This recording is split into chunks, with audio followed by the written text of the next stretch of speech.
¿Te has preguntado alguna vez por qué ciertas oraciones parecen desatar una guerra espiritual más intensa que otras? La Biblia nos da una pista poderosa en Santiago 5:16. La oración del justo es poderosa y eficaz. Este versículo revela una verdad que el enemigo conoce demasiado bien. Hay oraciones que cuando salen de los labios de un creyente estremecen los cielos y paralizan las obras del infierno.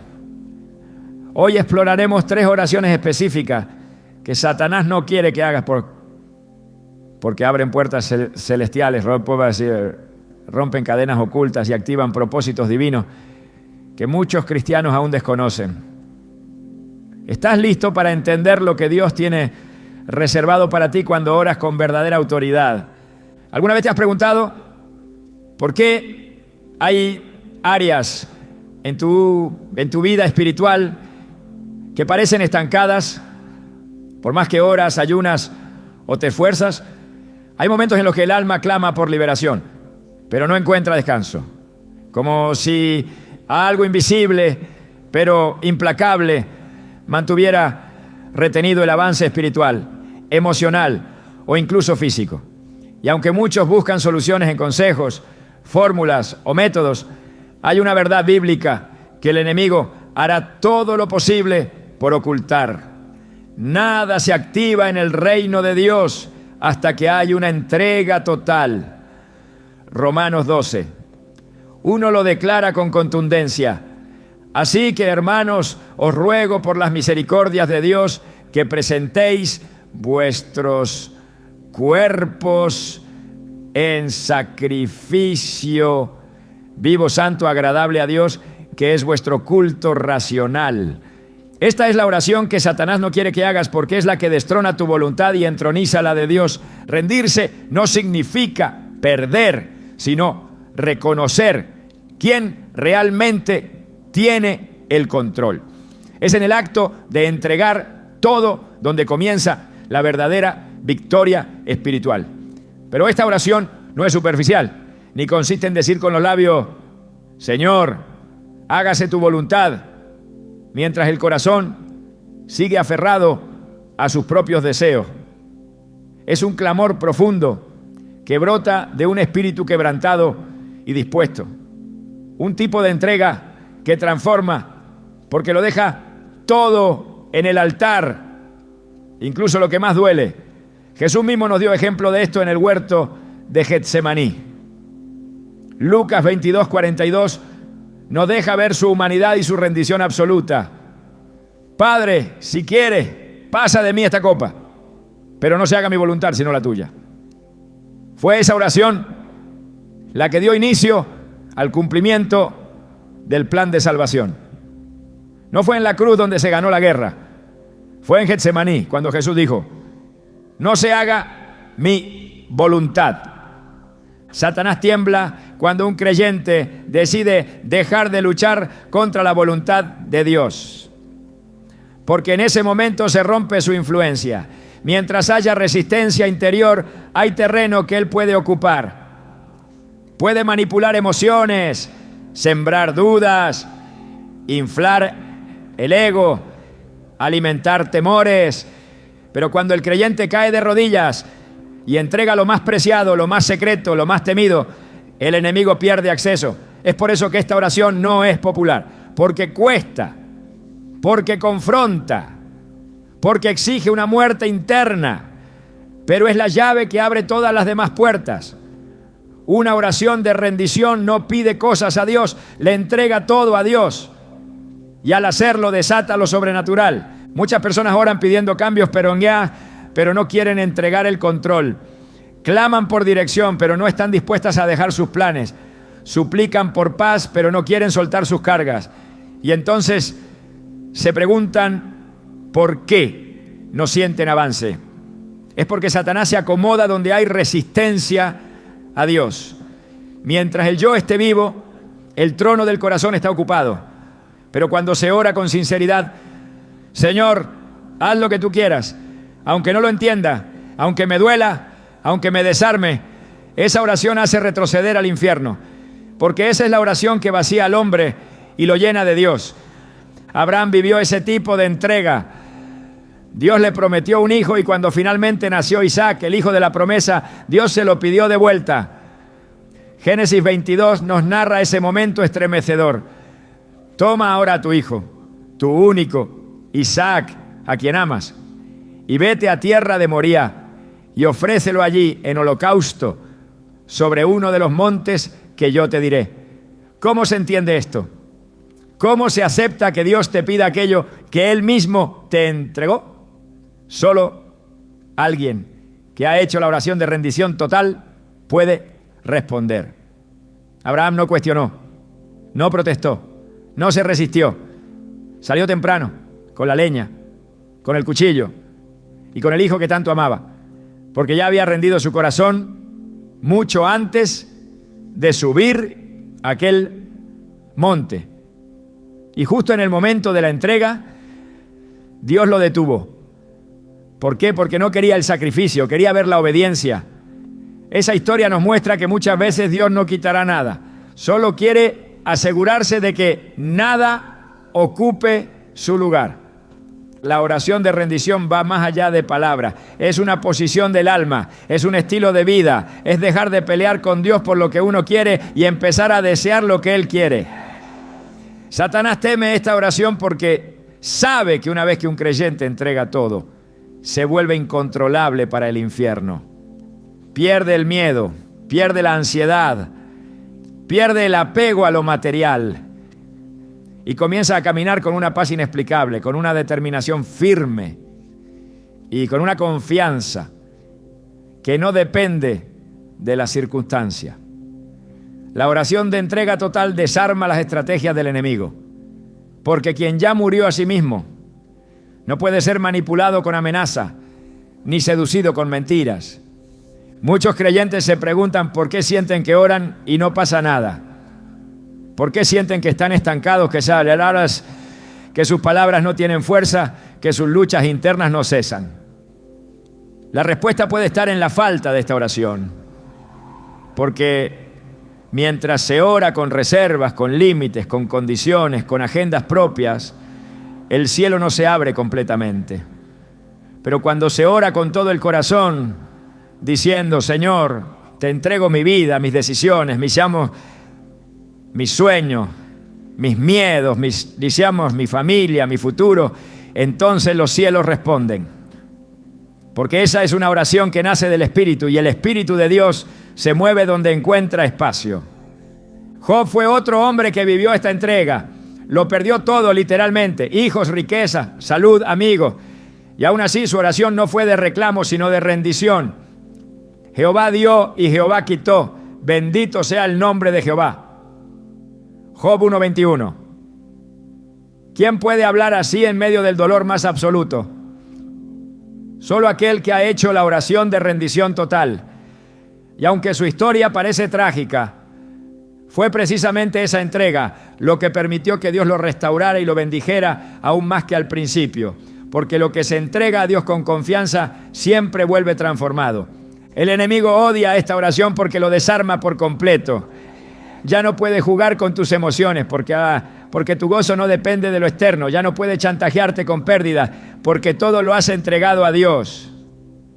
Ya no puede acusarte porque has decidido confiar en la gracia y no en tus propias obras. Esta oración te vuelve inmune a sus estrategias más comunes: el miedo, la culpa, la codicia, el orgullo. Y por eso es una de las oraciones más poderosas que existen, porque lo cambia todo desde adentro. Jesús enseñó este principio una y otra vez: el que quiera salvar su vida la perderá, pero el que la pierda por causa de mí la hallará. Mateo 16:25. Parece contradictorio, pero es una verdad espiritual profunda. Solo cuando entregas todo, recibes lo que realmente importa. Solo cuando mueres a ti mismo encuentras tu verdadera identidad. Solo cuando sueltas el control, Dios toma el timón. Y eso es lo que el enemigo no quiere que experimentes. Porque una vez que lo haces, nada vuelve a ser igual. Recuerdo el testimonio de una mujer que había orado durante años por la restauración de su matrimonio. Iba a la iglesia, ayunaba, servía, pero nada cambiaba. Hasta que un día, quebrada y agotada, hizo una oración diferente.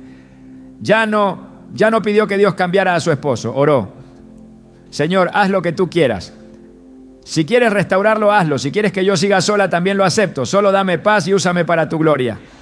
Esa oración no fue de resignación, fue de rendición. Y a partir de ahí, todo cambió. Su paz fue inmediata. Su fe se fortaleció. Y semanas después, sin que ella lo buscara, su esposo regresó transformado. Porque lo que entregamos, Dios lo purifica, lo moldea y lo devuelve mejor. Pero necesita que lo soltemos. No es casualidad que en los momentos más determinantes de la Biblia haya siempre una oración de rendición. Moisés, frente a la zarza ardiente, dijo: ¿quién soy yo para ir al faraón? Éxodo 3:11. Y Dios le respondió que no era cuestión de quién era él, sino de quién lo enviaba. Cuando finalmente aceptó, el mar se abrió, las plagas vinieron, el pueblo fue liberado. María, la madre de Jesús, dijo: he aquí la sierva del Señor, hágase conmigo conforme a tu palabra. Lucas 1:38. Y con esa oración comenzó el cumplimiento del nacimiento del Salvador. Ninguna de esas personas sabía lo que iba a pasar, pero sabían a quién le estaban diciendo sí. La oración de rendición es peligrosa para el infierno porque da inicio a un nuevo nivel espiritual. No siempre es cómoda. A veces implicará perder cosas, personas, posiciones, hábitos. Pero todo lo que se pierde en la carne se gana en el espíritu. Y cuando Dios toma el control de una vida rendida, lo imposible se vuelve posible. Las cadenas caen, las puertas se abren, los dones se activan, la visión se aclara y el enemigo es expulsado porque ya no tiene dónde esconderse. Cuando haces esta oración, debes estar preparado para que Dios actúe, porque Él toma en serio las entregas genuinas y lo primero que hará será empezar a moldearte. Tal vez remueva algunas cosas, revele otras, exponga áreas que necesitan sanidad. Pero no lo hace para destruirte, sino para prepararte, para llevarte al diseño original que tenía para ti desde el principio. Jeremías 18 nos habla del alfarero que rompe la vasija para hacer otra mejor. Eso hace Dios con quien se entrega. Lo toma, lo forma, lo llena, lo envía.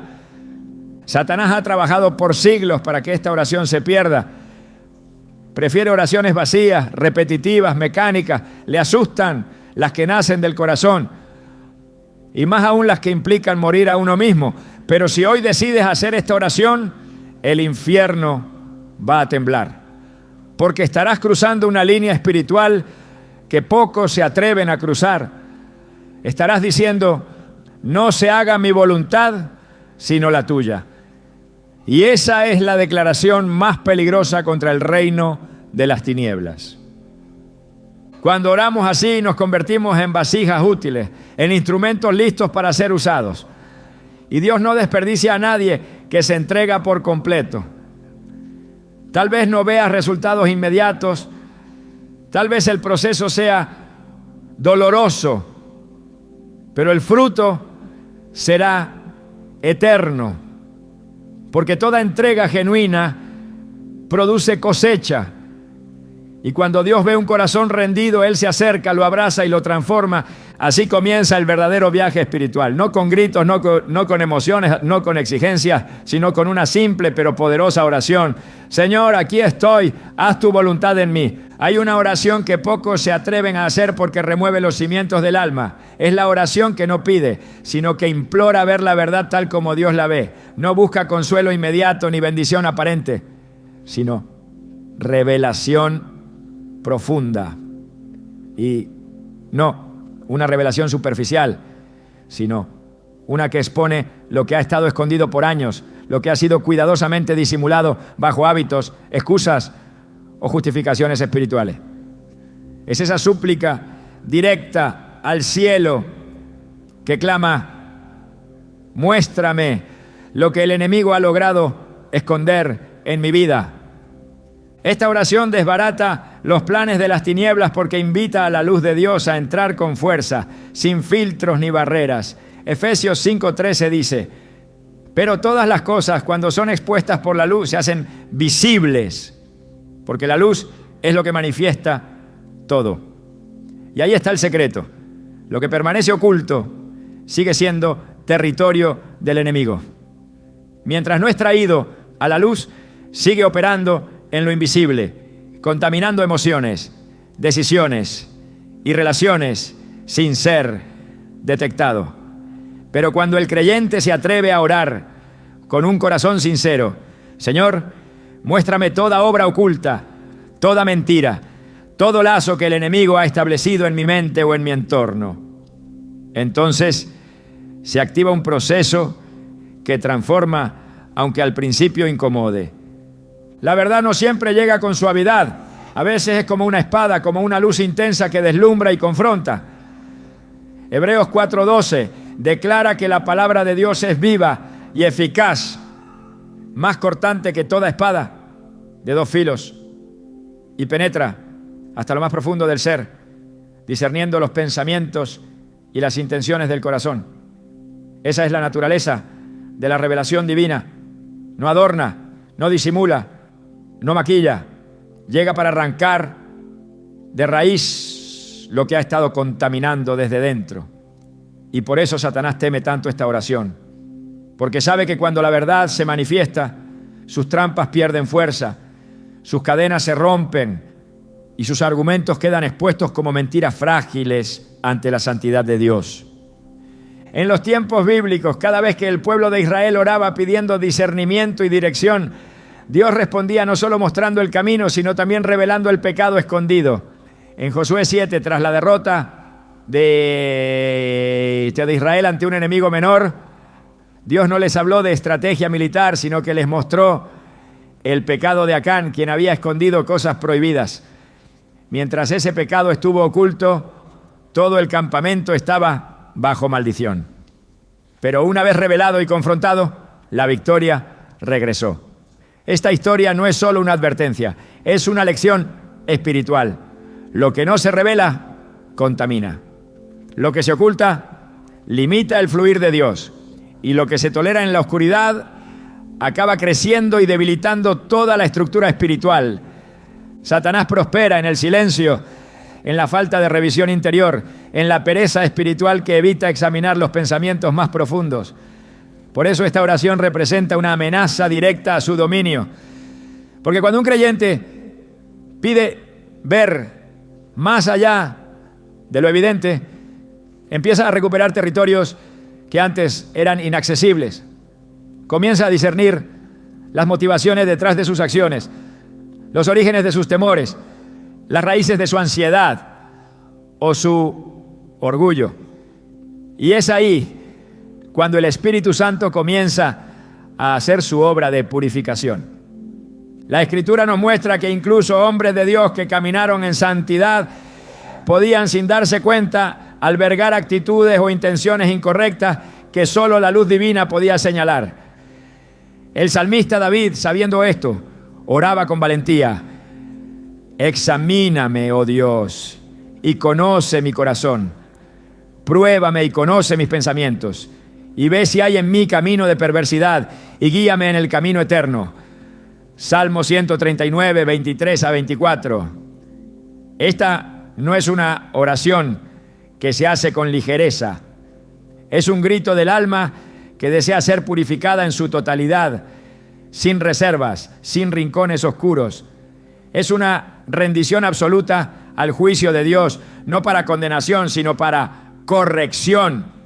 Cuando Dios responde a esta oración, comienza revelando primero lo interno, lo invisible. No siempre con visiones o palabras audibles, sino con convicciones profundas que emergen del Espíritu. Una incomodidad santa, un peso interno que señala con claridad lo que debe ser ajustado. Y si el creyente responde con humildad, entonces comienza el proceso de limpieza. Jesús enseñó que el Espíritu Santo convencería al mundo de pecado, de justicia y de juicio, no como un fiscal implacable, sino como un padre que desea restaurar lo que está roto, sanar lo que está herido y edificar sobre fundamentos firmes. La oración que revela lo oculto no solo muestra el pecado, también expone las estrategias espirituales del enemigo. Hay ataduras que no son visibles, pero gobiernan patrones de conducta, ciclos repetitivos, decisiones impulsivas. Y estas estructuras no se rompen con palabras bonitas ni con disciplina humana, sino con revelación espiritual. Segunda de Corintios 10:4 lo afirma con claridad. Las armas de nuestra milicia no son carnales, sino poderosas en Dios para la destrucción de fortalezas. Y esas fortalezas, antes de ser destruidas, deben ser identificadas. Porque no se puede derribar lo que no se ha visto. No se puede vencer lo que no se ha discernido. Dios desea revelar lo oculto, no para avergonzar, sino para liberar. No para exponer, sino para sanar. Porque mientras haya áreas encubiertas, el enemigo tiene permiso legal para operar. Pero cuando todo se pone bajo la luz de Cristo, se cierra la puerta a las tinieblas. Esa es la función de la oración de revelación. Cancelar el terreno enemigo mediante la exposición total a la verdad de Dios. En el Nuevo Testamento encontramos que cada milagro de liberación, cada acto de restauración fue precedido por un momento de revelación. Jesús no solo sanaba el cuerpo, primero revelaba la causa.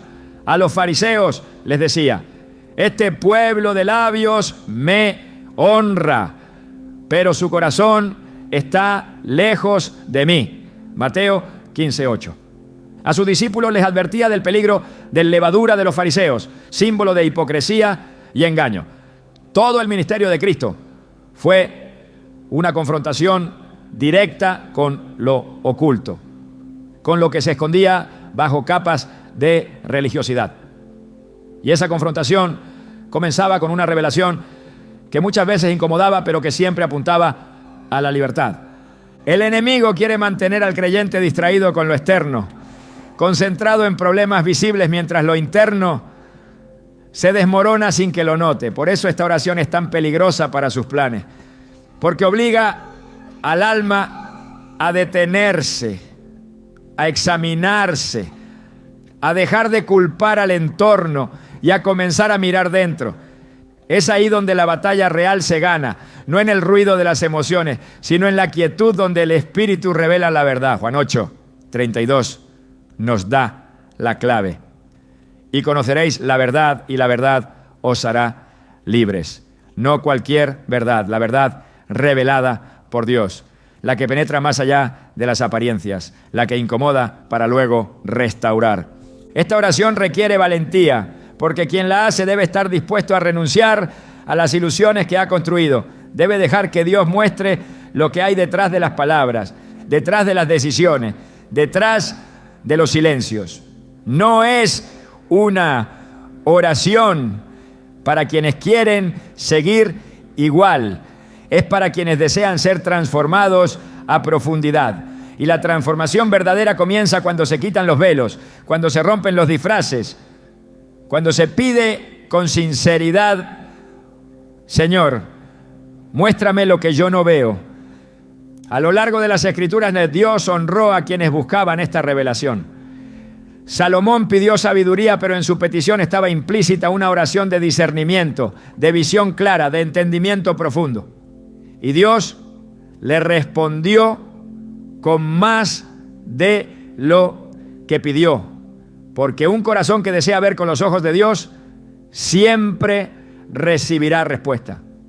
En Apocalipsis a la iglesia de la Odisea se le dijo: por tanto, yo te aconsejo que de mí compres colirio para ungir tus ojos, para que veas. Apocalipsis 3:18. El colirio espiritual que permite ver la realidad del alma, ver más allá del orgullo, más allá del activismo religioso, más allá de las apariencias. Esta oración no solo es para uno mismo, también es una herramienta para interceder por otros. El discernimiento espiritual es necesario en los tiempos que vivimos, en un mundo donde lo falso se disfraza de bueno, donde la confusión es celebrada como libertad, donde las mentiras son repetidas hasta que suenan verdaderas. El pueblo de Dios necesita ver con claridad. No basta con reaccionar, hay que discernir. no basta con actuar. Hay que entender desde dónde se está actuando. Y eso solo se consigue cuando se vive en oración constante pidiendo revelación. Dios no esconde la verdad por crueldad. La oculta para que solo los humildes la encuentren. Proverbios 25:2 lo afirma con sabiduría. Gloria de Dios es encubrir un asunto, pero honra del rey es escudriñarlo. La honra está en buscar, en escudriñar, en desear ver lo que otros no ven. Y esa búsqueda se activa con esta oración. Una oración que dice: Señor, no me dejes vivir engañado. No permitas que haya áreas oscuras en mi alma. No consientas que me acomode en la ignorancia espiritual. Muéstrame tu verdad, aunque duela. La luz no tiene competencia. Cuando entra, todo lo oculto sale a la superficie. Y lo que se revela se puede sanar. Lo que se confiesa se puede transformar.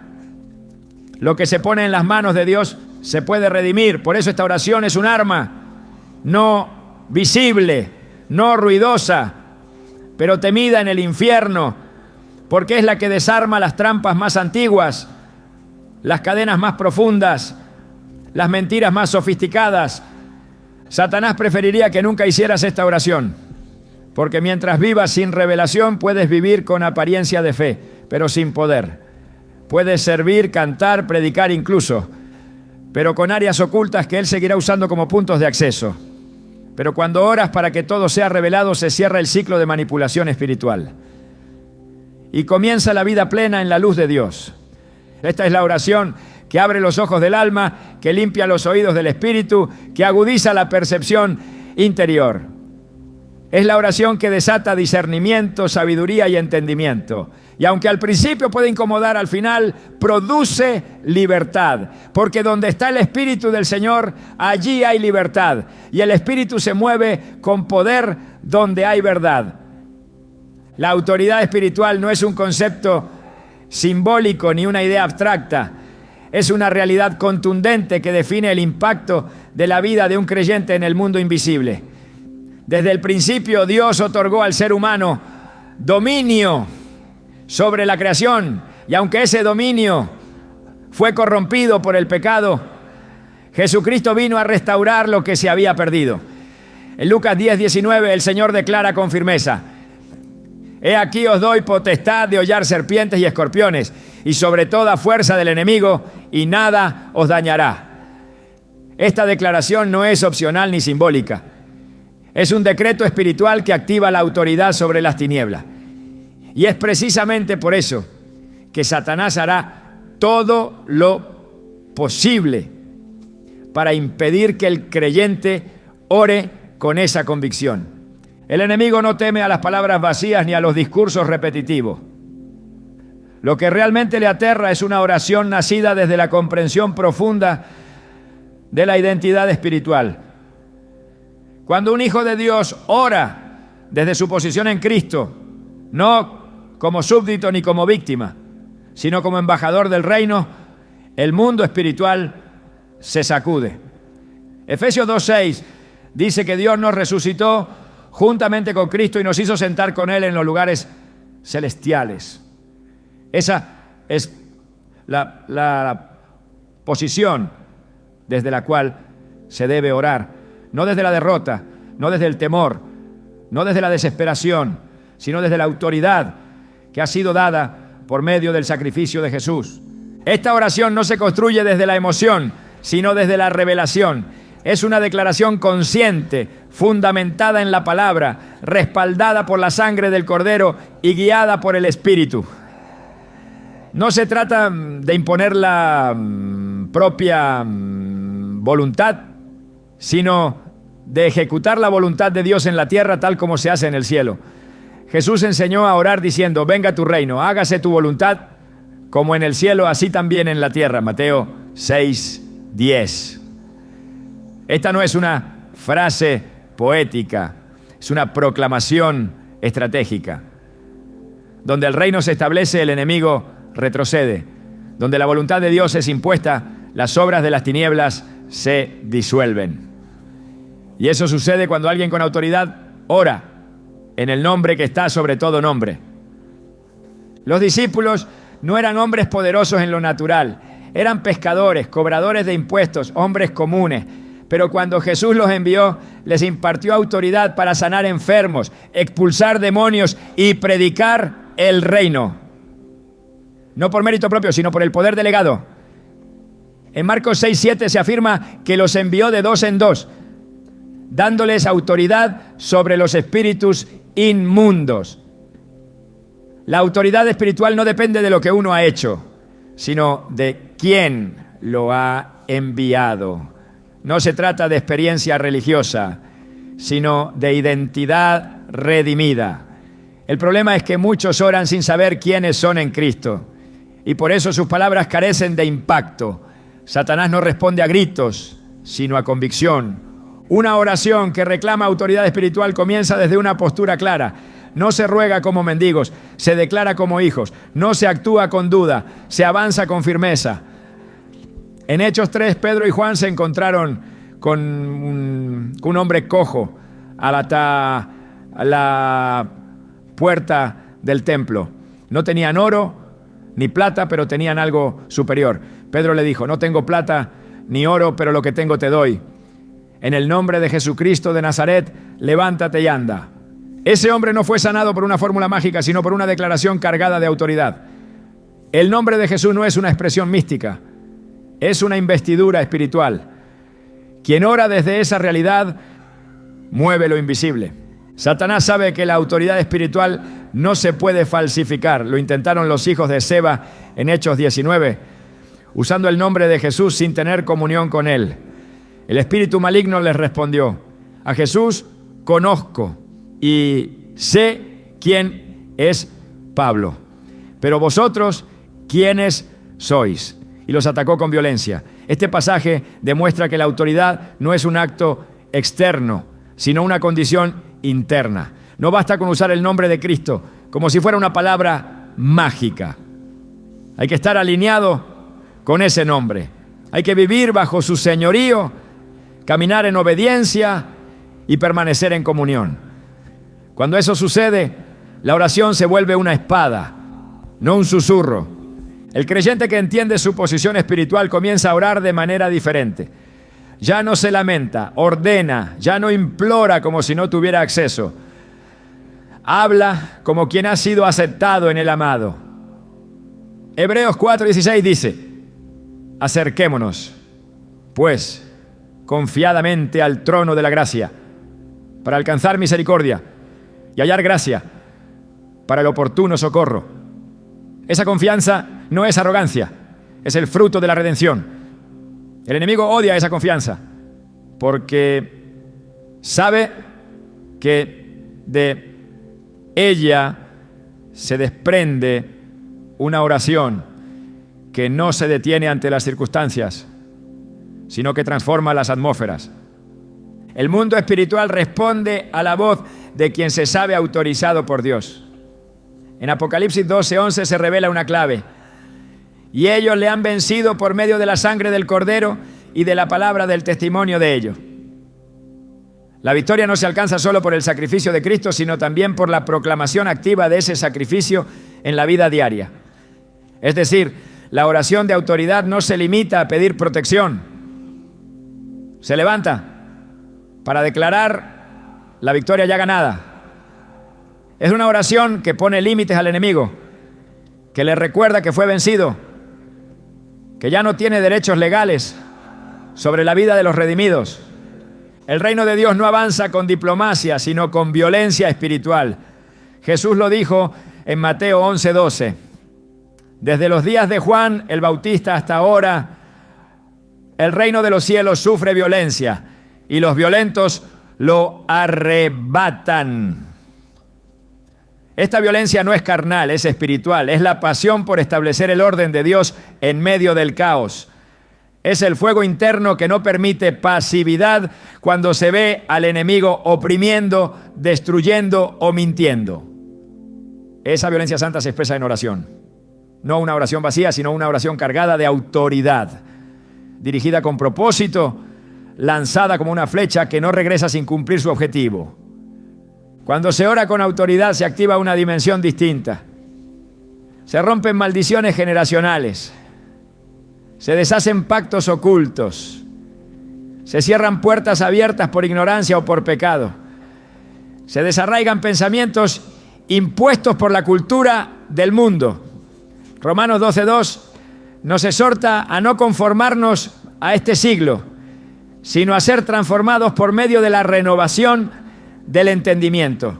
Y esa renovación comienza cuando se entiende que el creyente no es un observador pasivo, sino un embajador con autoridad espiritual sobre las tinieblas. La oración con autoridad cambia no solo lo que se dice, sino cómo se vive. Ya no se permite que el temor gobierne, ya no se acepta la opresión como normal, ya no se tolera la mentira disfrazada de verdad. Porque se ha entendido que todo lo que no viene de Dios puede y debe ser confrontado con la autoridad del Espíritu. Y eso no se hace con buenas intenciones, sino con oraciones fundamentadas. Cada palabra pronunciada con fe y con identidad se convierte en un decreto que resuena en el cielo y es respetado en el infierno. El enemigo hará todo lo posible para mantener al creyente en ignorancia sobre este tema, porque mientras haya confusión sobre la autoridad que se tiene en Cristo, se limitará el avance del reino en la vida personal y colectiva. Pero cuando se rompe esa ignorancia y se ora con entendimiento, se activa una revolución espiritual. Lo que antes parecía imposible comienza a ceder. Lo que estaba estancado comienza a fluir. Porque el enemigo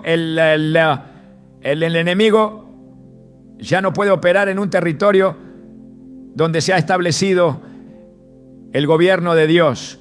Esta oración requiere alineamiento. No se puede reclamar autoridad sin someterse primero al autor. Santiago 4:7 lo expresa con precisión. Someteos pues a Dios, resistid al diablo y huirá de vosotros. La autoridad no es una herramienta aislada, es el resultado de una vida sometida. Quien se rinde a Dios recibe poder para resistir al enemigo. Y quien resiste con autoridad ve cómo el enemigo huye.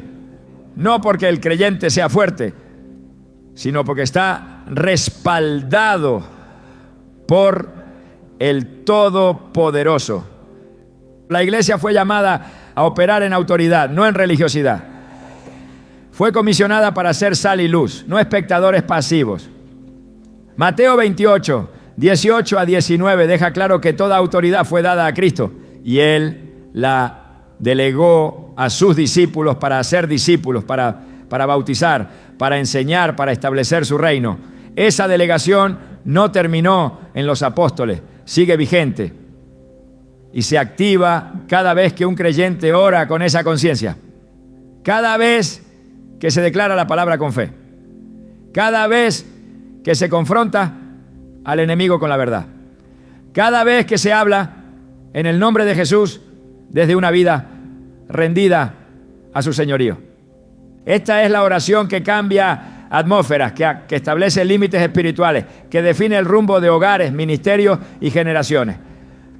Es la oración que el enemigo no quiere escuchar, porque sabe que detrás de ella hay fuego, hay verdad, hay respaldo celestial. Y cuando el cielo respalda, nada puede detener el avance del reino. No hay cadenas que no se ven, pero que pesan más que las visibles. Ataduras que no están en las manos ni en los pies, sino en lo más íntimo del alma. Ataduras que se forman con el paso del tiempo, que se tejen con pensamientos, heridas, silencios y emociones no resueltas. Y aunque muchos creyentes claman por libertad, no todos están dispuestos a hacer la oración que abre verdaderamente la puerta de esa cárcel. Es la oración que perdona, no de labios, no por obligación, sino con verdad. La oración que renuncia al derecho de cobrar una deuda emocional para abrazar el llamado a ser libre. No hay arma más poderosa contra las cadenas generacionales que el perdón profundo, consciente y radical. Satanás sabe que mientras exista falta de perdón, él tiene un punto de acceso legal. Puede operar en la culpa, en la amargura, en el resentimiento escondido tras años de justificación.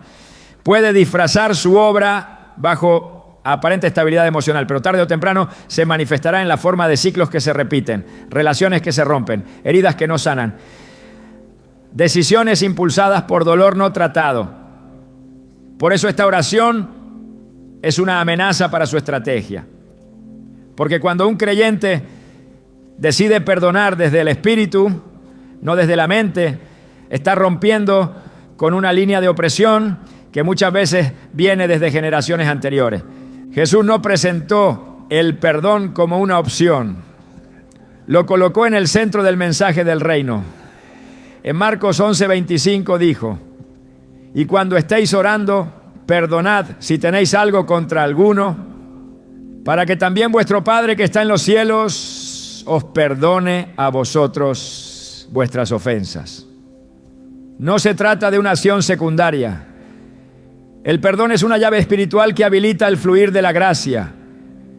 Y donde no hay perdón, hay estancamiento. No importa cuánta oración se eleve, cuánto ayuno se practique o cuánta palabra se declare. Si hay falta de perdón, hay una grieta. Porque el reino no puede manifestarse plenamente en un corazón dividido entre la justicia de Dios y la venganza humana.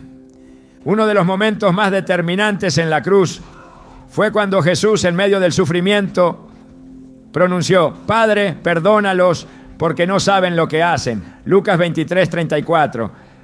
Esa oración no fue una formalidad, fue un acto de guerra espiritual. Porque mientras el enemigo pensaba que el odio había triunfado, Jesús liberó un torrente de misericordia. No justificó la injusticia, no negó el dolor, pero decidió romper el ciclo. Y lo hizo desde la cima del sacrificio. El perdón verdadero no niega el daño, pero elige no perpetuarlo. Rompe el derecho a vengarse y abraza el derecho a ser libre. Hay palabras que sanan, pero hay oraciones que liberan. Y la oración de perdón profundo es una de ellas. No se trata solo de decir yo perdono. Se trata de clamar a Dios para que Él mismo te permita soltar lo que ha estado aferrado al alma como una raíz venenosa. Hebreos 12:15 advierte: mirad bien, no sea que alguno deje de alcanzar la gracia de Dios, que brotando alguna raíz de amargura os estorbe, y por ella muchos sean contaminados. La amargura no es un sentimiento pasajero, es una estructura espiritual que si no se arranca, contamina todo lo que toca. Y solo puede ser desactivada por medio del perdón que viene desde el Espíritu. Ese que no se origina en la lógica, sino en el poder de Dios actuando en un corazón rendido. El perdón que libera no espera que el otro se arrepienta, no depende de una disculpa, no necesita reparación, porque no está condicionado por lo que el otro haga, sino por lo que Dios ya hizo. Efesios 4:32 lo establece como un mandato de identidad. Sed benignos unos con otros, misericordiosos, perdonándoos unos a otros, como Dios también os perdonó a vosotros en Cristo. Si fuiste perdonado, perdonás. Esa es la dinámica del reino. El perdón no es una recompensa al arrepentimiento ajeno, es una respuesta a la gracia recibida. Y cuando esa gracia fluye, las cadenas del pasado comienzan a romperse, los patrones heredados se desactivan. Lo que ató a padres, abuelos o generaciones anteriores pierde el poder de seguir contaminando el presente. La falta de perdón no solo afecta a quien fue herido, también frena el propósito de quien no quiere soltar. Un corazón lleno de rencor no puede sostener la unción. Un alma cargada de heridas no puede ser plenamente canal de bendición. Por eso, esta oración no es un acto de bondad hacia otros, sino una declaración de guerra contra toda obra que el enemigo ha construido a través del dolor. Hay personas que viven ciclos repetitivos no por falta de fe, sino por falta de perdón. Claman por un nuevo comienzo, pero aún están amarradas al pasado, y hasta que no suelten no avanzarán. La oración de perdón no solo mira hacia atrás, también abre la puerta hacia el futuro. David, hombre conforme al corazón de Dios, entendía que el alma debía ser examinada profundamente para que Dios pudiera actuar. En el Salmo 51 clamó: crea en mí, oh Dios, un corazón limpio y renueva un espíritu recto dentro de mí. Un corazón limpio es uno que ha decidido no guardar rencor, no aferrarse a heridas, no levantar muros. Un corazón limpio es un terreno fértil para la obra del Espíritu. Y ese terreno solo se alcanza cuando se ha orado pidiendo perdón y ofreciendo perdón. Ambas cosas unidas forman una bomba espiritual que desmantela todo intento del enemigo por perpetuar el dolor.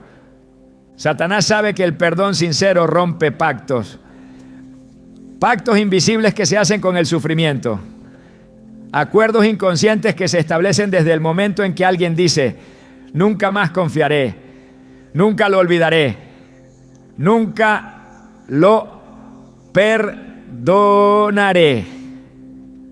Esas palabras tienen peso, son decretos que abren la puerta a fortalezas mentales y emocionales.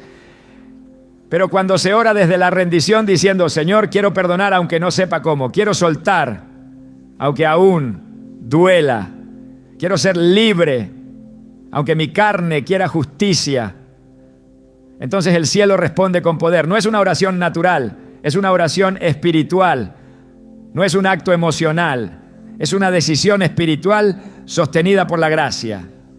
Jesús enseñó que debíamos perdonar no 7 veces, sino 70 veces 7. No para ser explotados, sino para no ser atrapados. Porque cada vez que se perdona se corta una cuerda que el enemigo ha intentado usar para atar. Y cada vez que se retiene el perdón, se le da permiso para apretar esa cuerda un poco más. El perdón es un arma, una que desactiva bombas invisibles, una que sana heridas que la medicina no alcanza, una que reconstruye puentes que el odio había destruido, una que restaura lo que parecía irrecuperable.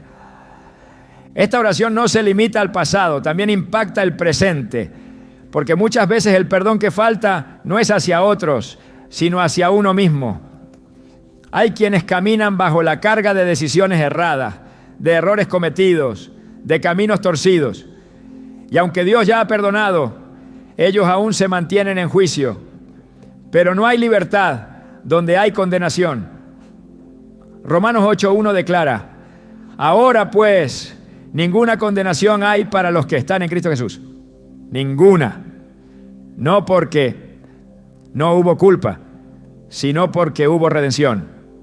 Y esa redención debe ser aceptada en oración. Debe ser proclamada, abrazada, creída. Porque si Cristo ya te perdonó, ¿quién eres tú para seguir cargando con una culpa que ya fue llevada a la cruz? El enemigo quiere mantener al creyente atrapado en esa falsa humildad que se disfraza de culpa perpetua. Pero el reino opera con libertad. Y esa libertad comienza con una oración que suelta lo que se dijo, lo que no se dijo, lo que se hizo, lo que no se hizo, que suelta lo que otros no pudieron reparar, que suelta incluso la necesidad de entender, porque hay heridas que nunca tendrán una explicación satisfactoria, pero sí pueden ser sanadas. Y esa sanidad llega cuando el corazón decide dejar de cargar lo que solo Dios puede transformar. El perdón no es debilidad, es madurez espiritual. Es la manifestación más poderosa de la fuerza interior que proviene del Espíritu Santo. Requiere decisión, requiere valentía, requiere una voluntad firme de dejar de vivir desde el dolor. Y esa voluntad solo puede ser activada por medio de la oración. No una oración superficial, no una repetición vacía, sino un clamor que brota desde lo más profundo del espíritu, donde solo Dios puede llegar. Un clamor que dice: Padre, libérame de toda amargura. Enséñame a perdonar como tú me perdonaste. Hazme libre de todo lo que me retiene. Esa es la oración que el enemigo más detesta. Porque no solo cierra ciclos, rompe maldiciones, purifica linajes, destruye estructuras demoníacas que han operado en secreto por generaciones. Y cuando un creyente se levanta en oración con esa determinación, algo se estremece en lo invisible. Porque esa oración no es común, es un acto de guerra. Y el infierno tiembla cuando el perdón entra en escena. Porque donde hay perdón verdadero, hay victoria irreversible.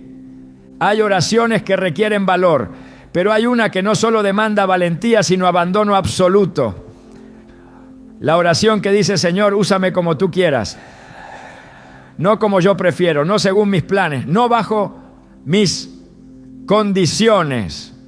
Es la entrega que no negocia, la decisión que rompe con todo cálculo humano. Cuando un creyente pronuncia estas palabras con sinceridad, está rindiendo el timón de su vida a las manos de aquel que ve más allá del presente. Es una oración peligrosa para quien ama el control, pero es gloriosa para quien anhela caminar en el centro de la voluntad divina.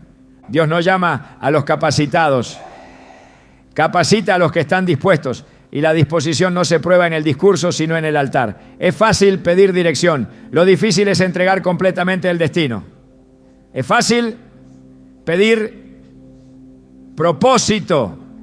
Lo desafiante es renunciar al propio. Y sin embargo es en ese punto de rendición total donde el poder del reino se manifiesta con mayor fuerza. Isaías lo vivió en carne propia. El día que tuvo una visión del trono de Dios y fue tocado por el fuego del altar, no pidió una misión específica, no exigió condiciones, solo dijo: heme aquí, envíame a mí. Isaías 6:8.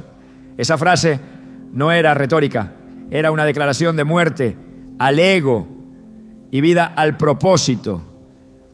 Satanás teme esa oración porque sabe que quien se entrega sin reservas se convierte en una amenaza para las tinieblas. Mientras el creyente conserve reservas, excusas o temores, seguirá limitado.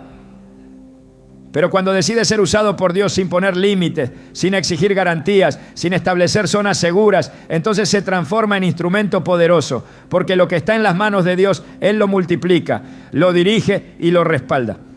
La obediencia radical abre puertas que el esfuerzo humano jamás podría abrir. Dios no necesita ayuda para ejecutar su plan. Lo que busca son vasos disponibles, no perfectos, no, sino rendidos, no expertos, no, sino obedientes. La oración que pide ser usado sin condiciones no nace del entusiasmo emocional, sino de una convicción profunda que no hay mejor lugar para el alma que el centro de la voluntad de Dios, aunque esa voluntad implique renuncias, incomodidad o procesos inesperados. Jesús no ocultó la naturaleza de este llamado. En Mateo 16:24 dijo: si alguno quiere venir en pos de mí, niéguese a sí mismo, tome su cruz y sígame. Esa es la base de la oración de entrega. No se puede seguir a Cristo mientras uno se sigue a sí mismo. El enemigo ha trabajado por siglos sembrando una fe cómoda, negociable, centrada en el beneficio. Pero el evangelio verdadero no gira en torno a lo que uno recibe, sino a lo que uno entrega. No se trata de acumular bendiciones, sino de ser canal de ellas. No se trata de sentirse bien, sino de ser útil para los propósitos eternos. Y eso solo ocurre cuando se ora sin condiciones. Esa oración no exige reconocimiento, no busca plataforma, no pretende visibilidad.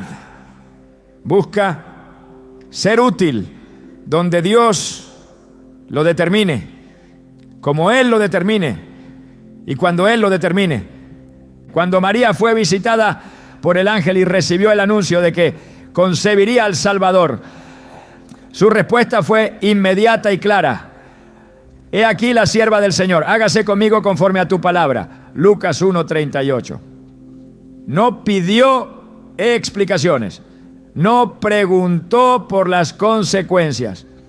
Sabía que esa oración implicaba enfrentar la incomprensión, el rechazo, el riesgo, pero también sabía que lo que se ponía en las manos de Dios tenía un propósito eterno. Esa disposición es la esencia de la oración que el enemigo odia, porque sabe que una vida entregada totalmente deja de ser manipulable. Ya no responde al miedo, ni al ego, ni al aplauso. Responde solo a la voz del Espíritu. Cuando alguien ora para ser usado sin condiciones, activa una dimensión nueva de obediencia. Comienza a caminar por fe, no por lógica. Se abre a ser conducido a escenarios inesperados, a ser instrumento de misericordia en lugares difíciles, a hablar palabras que incomodan pero que sanan. El creyente deja de diseñar su propio mapa y permite que Dios lo guíe con su mano. Proverbios 3:5-6 lo resume con autoridad. Confía en el Señor con todo tu corazón y no te apoyes en tu propia prudencia. Reconócelo en todos tus caminos y Él enderezará tus veredas. Ese enderezar no siempre será fácil, pero será perfecto. Esta oración también prueba el carácter, porque no todos los que piden ser usados están dispuestos a ser moldeados primero. Pero Dios no unge lo que no ha sido procesado. Y el proceso comienza en el altar del sacrificio personal. Romanos 12:1 lo expresa como un llamado. Os ruego por las misericordias de Dios que presentéis vuestros cuerpos en sacrificio vivo, santo, agradable a Dios, que es vuestro culto racional. Esa presentación no es simbólica, es una rendición práctica. Es la oración que dice: haz lo que quieras con mi vida, aunque no lo entienda, aunque duela, aunque tenga que dejar atrás lo que creí que era mi camino. Esa entrega desata un respaldo especial, porque Dios honra al que se rinde, exalta al que se humilla, usa con poder al que ha sido quebrantado y transforma en canal de gloria a quien ya no busca su propia. La oración sin condiciones es una declaración que cambia el rumbo del alma. Y aunque a veces implica andar por caminos estrechos, siempre termina en el cumplimiento del propósito eterno. Porque el que se rinde al Creador no pierde, gana. Y el que se vacía para ser lleno de Dios jamás caminará en derrota. Hay oraciones que no se escuchan con los oídos humanos, pero retumban con fuerza en el mundo espiritual. No tienen volumen, pero tienen peso. No llevan palabras largas, pero están impregnadas de una presencia que trasciende el lenguaje. Esas oraciones nacen en lo más profundo del alma, cuando no hay nada más que decir, cuando el corazón se derrama sin reservas, sin máscaras, sin argumentos. Son los suspiros que suben como incienso puro, el quebranto silencioso que no necesita explicación porque es entendido directamente en el cielo. El infierno teme esas oraciones no por lo que dicen, sino por lo que significan. Una entrega total sin espectáculo, una rendición sin condiciones, una intimidad con Dios que ninguna estrategia de las tinieblas puede imitar. En un mundo que valora lo visible, lo público y lo espectacular, estas oraciones pasan desapercibidas. No se hacen en plataformas, no buscan aplauso, no nacen de la necesidad de ser vistos. Surgen cuando el alma se postra, cuando el espíritu se dobla, cuando el orgullo cae por completo. Son oraciones que no buscan mover a los hombres, sino tocar el corazón de Dios. David lo comprendió cuando escribió: los sacrificios de Dios son el espíritu quebrantado. Al corazón contrito y humillado no despreciarás tú, oh Dios. Salmo 51:17. No se trata de una emoción superficial, sino de una postura espiritual que abre el cielo.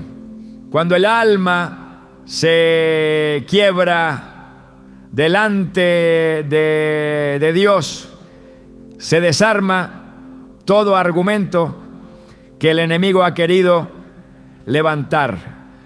Estas oraciones nacen muchas veces en medio del silencio. No hay gritos, no hay discursos, solo una presencia que pesa, una convicción que arde, un espíritu que gime con gemidos indecibles. Romanos 8:26 lo afirma con precisión. El Espíritu mismo intercede por nosotros con gemidos que no pueden expresarse con palabras. Esa intercesión no es una actividad consciente, es una conexión divina. Es Dios mismo obrando en lo más profundo del ser, guiando una oración que no es fabricada por la mente, sino provocada por la gloria. Es ahí donde ocurre la verdadera transformación, cuando el alma es llevada al punto donde ya no pide, solo se rinde, ya no argumenta, solo se entrega, ya no planifica, solo obedece. Satanás no puede resistir ese tipo de oración porque en ella no hay orgullo, no hay distracción, no hay deseo de control, solo hay rendición. Y cuando un hijo de Dios llega a ese nivel de quebrantamiento, el infierno pierde una batalla sin haber escuchado una sola palabra. Porque no hay poder más grande que el de un corazón que ha decidido morir al yo para vivir para Cristo. Pablo lo expresó con claridad. Con Cristo estoy juntamente crucificado y ya no vivo yo, mas vive Cristo en mí. Gálatas 2:20. Esa muerte interior no es una metáfora, es una realidad espiritual. Y esa realidad se manifiesta en una oración donde ya no hay exigencias, solo disponibilidad. Jesús mismo modeló este tipo de oración en Getsemaní, en medio del peso más profundo, con el sudor convertido en gotas de sangre. Su oración no fue una proclamación externa, fue una rendición silenciosa. Padre, si quieres pasa de mí esta copa, pero no se haga mi voluntad sino la tuya. Lucas 22:42. Esa oración no buscó cambiar el plan divino, sino confirmar la obediencia hasta el final. Fue la oración que selló la victoria antes de la cruz. Porque la verdadera batalla se ganó en ese momento de quebranto absoluto, cuando el Hijo se sometió completamente al Padre. Y ese modelo es el que transforma la vida de quienes oran desde el mismo Espíritu. El quebrantamiento no es debilidad, es acceso, no es derrota, es preparación, no es el fin, es el inicio de algo eterno. Las oraciones silenciosas del alma quebrada son las que abren puertas que los discursos no pueden abrir. Son las que preparan el camino para que el fuego de Dios descienda. Porque el fuego no cae sobre lo que está entero, cae sobre el sacrificio. Y el sacrificio aceptable es el que se presenta sin resistencia, sin agenda, sin condiciones. Ese es el clamor que activa lo sobrenatural, no por la fuerza del sonido, sino por la pureza del espíritu. El enemigo no tiene defensa contra un creyente que ha sido quebrantado en la presencia de Dios. Puede tentar, pero ya no encuentra ambición. Puede acusar, pero ya no hay orgullo. Puede rodear, pero no puede entrar, porque el alma ha sido vaciada de sí misma y llena de la plenitud del Espíritu. Efesios 3:19 habla de esa dimensión, para que seáis llenos de toda la plenitud de Dios.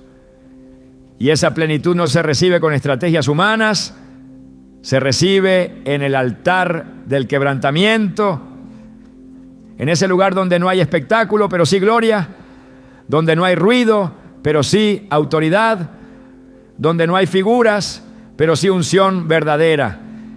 Estas oraciones silenciosas estremecen el infierno porque desatan una atmósfera que lo expulsa todo. El enemigo no puede operar en un ambiente donde la carne ha sido crucificada. Donde hay muerte al yo, hay vida del cielo. Donde hay entrega absoluta, hay manifestación divina. Y esa manifestación no siempre es visible al instante, pero su fruto es eterno. El quebrantamiento no busca resultados inmediatos, busca agradar a Dios. Y ese agrado es lo que produce victoria real. No solo victoria externa, sino victoria interna. La que transforma el carácter, la que purifica la intención, la que renueva la visión, la que hace al creyente apto para sostener lo que Dios quiere entregar. Un corazón quebrantado no necesita títulos, posiciones ni aprobación. Ha sido formado en el secreto, sellado en la intimidad, afinado por la mano del alfarero. Y cuando ora, su voz no se oye fuerte, pero su impacto es profundo.